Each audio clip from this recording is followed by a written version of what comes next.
today I want to talk to you a bit about cardio and generally my approach to it, and when you should be doing it, when you shouldn't be doing it, and of course the advantages and the disadvantages. Now, a lot of people think when they need to lose weight, they think, right, I need to hop on a treadmill and start running. It's usually not the case. What they need to be doing instead is sorting out their nutrition or building some more muscle. If you do too much cardio, you're only gonna get better at cardio, and you just kind of end up having this kind of shapeless, skinny fat kind of physique. The problem when you do too much cardio is, as you become better and better at it, you actually burn fewer calories in the process of doing it. Whereas, when you do resistance-based training or high-intensity interval training, in a way, yes, your body becomes better adapted to that style of training, but you don't burn fewer calories, assuming you're training at high intensity.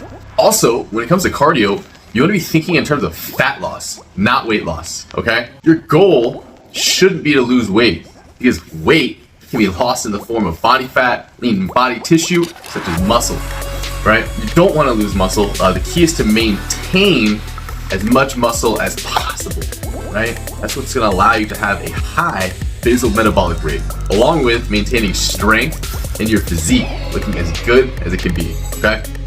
Do you need cardio in order to lose fat? The answer to that is no.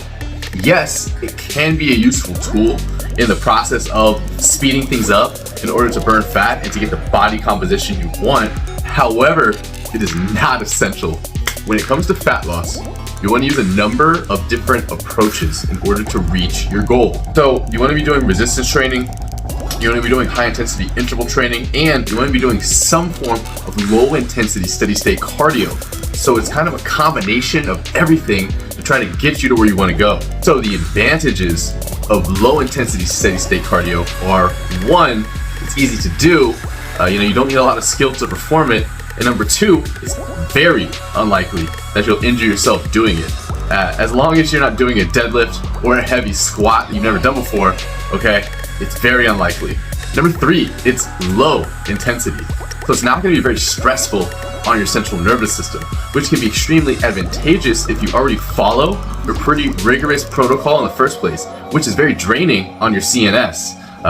Weight resistance training, calisthenics training, high intensity interval training, it is very taxing on your central nervous system. So something like low intensity steady state cardio is good to do on rest days or days when you're just generally feeling fatigued, because it does not take that much out of you. Another advantage is it's low impact. So you're not going to be causing a lot of stress on your joints. Walking, cycling on an aerosol bike, extremely low impact. It is not like jogging. A lot of people do excess cardio and tend to have problems with their knees and with their feet, or not necessarily being taught how to run properly, so they end up doing permanent damage to themselves from excess jogging. Another benefit is that you can actually multitask when you do lists. I like to edit my videos while walking at an incline. I can also listen to something while I'm doing it as well, which isn't always music. Sometimes it's an audiobook, sometimes it's a podcast. It all just depends. So when I'm walking, I can also be learning at the same time, or you can just be free with your thoughts, right? And for once, not be distracted by social media. You really think about life, your goals, where it is, where you want to go, and what you want to do.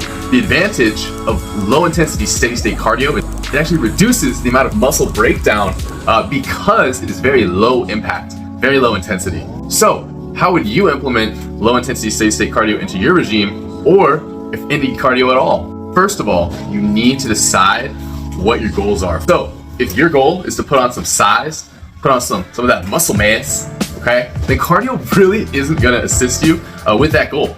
But that's not to say that you shouldn't do any cardio at all whatsoever. I always believe that you should be doing some form of cardio, but low intensity steady state is not gonna be at the top of the priority list for that goal of building some size and muscle mass.